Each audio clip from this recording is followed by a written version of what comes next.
ನೀವೆಲ್ಲ ಏನೇನು ಎಜುಕೇಶನ್ ಮಾಡಿದ್ರು ಇನ್ನೊಂದು ಎಷ್ಟು ಬುದ್ಧಿವಂತರು ನನಗೆ ಗೊತ್ತಿಲ್ಲ. ಬುದ್ಧಿಗೆ ಒಬ್ಬರು ವಶ ಅಲ್ಲ, ಯಾರ ತಲೆಯಲ್ಲಿ ನಮ್ಗೆ ಗೊತ್ತಿಲ್ಲ. ನಿಮ್ಮ ತಲೆಯನ್ನು ಉಪಯೋಗಿಸಿ ಈ ಬಿಸ್ನೆಸ್ ಮಾಡಿ, ನೀವೆಲ್ಲ ಈ ಬಿಸ್ನೆಸ್ಗಳಲ್ಲಿ ಸಕ್ಸಸ್ ಆಗೋದ್ರಲ್ಲಿ ಎರಡು ಮಾತೇ ಇಲ್ಲ ಸ್ನೇಹಿತರೆ. ನೋಡಿ, ಕಂಪನಿ ರಾಡೋ ವಾಚ್ ಕೊಟ್ಟರು ನನಗೆ 2.5 ತಿಂಗಳ ಹಿಂದೆ ಇದೇ ಸಂಸ್ಥೆಯಲ್ಲಿ. ನನಗೆ 3 ಕಾರ್ ಏನು ಅಚೀವ್ಮೆಂಟ್ ಆಯಿತು ಅವತ್ತು ನನ್ನ ಮಕ್ಕಳಿಗೂ ಕರೆಸಿದ್ದು, ನನ್ನ ಫ್ಯಾಮಿಲಿ ಬಂದಿತ್ತು. ಆ ಫ್ಯಾಮಿಲಿ ಎಲ್ಲ ಮಾಡಿದಾಗ ನಾನು ನಮ್ಮ ಕಂಪ್ನಿಯಲ್ಲಿ ಒಂದು ಗ್ರ್ಯಾಂಡ್ ವಾಚು ಬಿಡುಗಡೆ ಮಾಡಿದ್ರು. ಶನಿವಾರ ಸಂಜೆ ನಮ್ಮ ಪ್ರಕಾಶ್ ಸರ್ ತೋರಿಸಿದ್ರು.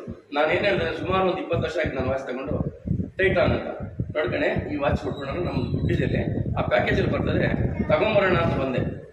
ಏನು ಕಂಪ್ನಿಗೆ ಬಂದ ನನಗೆ ಅವ್ರು ಕೊಡೋದು ಗೊತ್ತಿಲ್ಲ. ಎಲ್ಲ ಫಂಕ್ಷನ್ ಆಯಿತು. ಫಂಕ್ಷನ್ ಹಿಂಗೆ ಅಟೆಂಡ್ ಮಾಡಿದಾಗ MD ಸಾರು ಈ ವಾಚ್ ಕೊಡೋಕೆ ಬಂದು ನಾನು ಕೊಟ್ಟರು ವಾಚ್ ಏನು ಗೊತ್ತಾಗ್ತದೆ ಸರ್ ಇರ್ಬೋದು ಇದು ಅಂದ್ಕೊಂಡು ರಾಡೋ ವಾಚ್ ಕೇಳಿದ್ದೆ, ನೋಡಿರಲಿಲ್ಲ.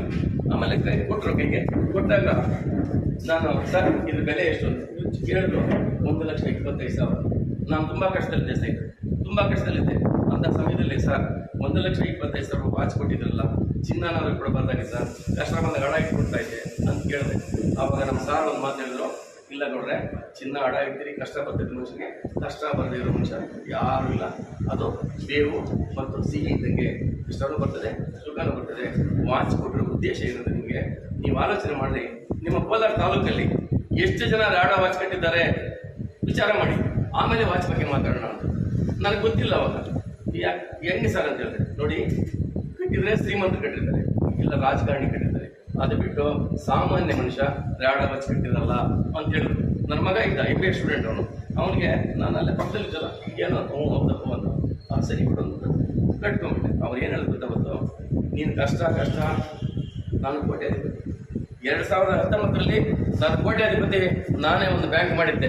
ನನ್ನ ಜೊತೆ ಸೇರಿದಾಗ ನಮ್ಮ ಸಾರು ಒಂದು ಬ್ಯಾಂಕ್ ಮಾಡಿದ್ರು, ನಾನು ಕೆಟ್ಟಿದ್ದು ಬ್ಯಾಂಕಲ್ಲೇ. 2019 ಕೋಟ್ಯಾಧಿಪತಿ. ಕೊರೋನಾ ಬಂತು 2020 ಮಾರ್ಚ್ 23 ಕೊರೋನಾ ಬಂತು. ಈಗ ಫೋನ್ ಬಂದಿದ್ದಾರೆ, ನೀವು ಮಾತಾಡೋದು ಕೇಳಿಸ್ಕೊಂತಿದ್ರೆ, ಆಗ ಮಾಡಿರೋ ತಪ್ಪಿಗೆ ಈಗ ಶಿಕ್ಷೆ ಅನುಭವಿಸ್ತಾ ಇದ್ದೀನಿ. ಈಗೂ ಫೋನ್ ಮಾಡಿ ಕೇಳ್ತಾರೆ ನಾನು ದುಡ್ಡು ಕೊಡಿ ಅಂತ.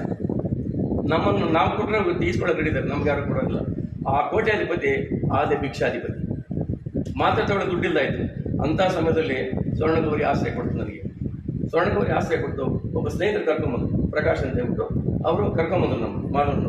ಈ ಥರ ಇದು ಬಂದು ನಾನು ನಂಬಲಿಲ್ಲ.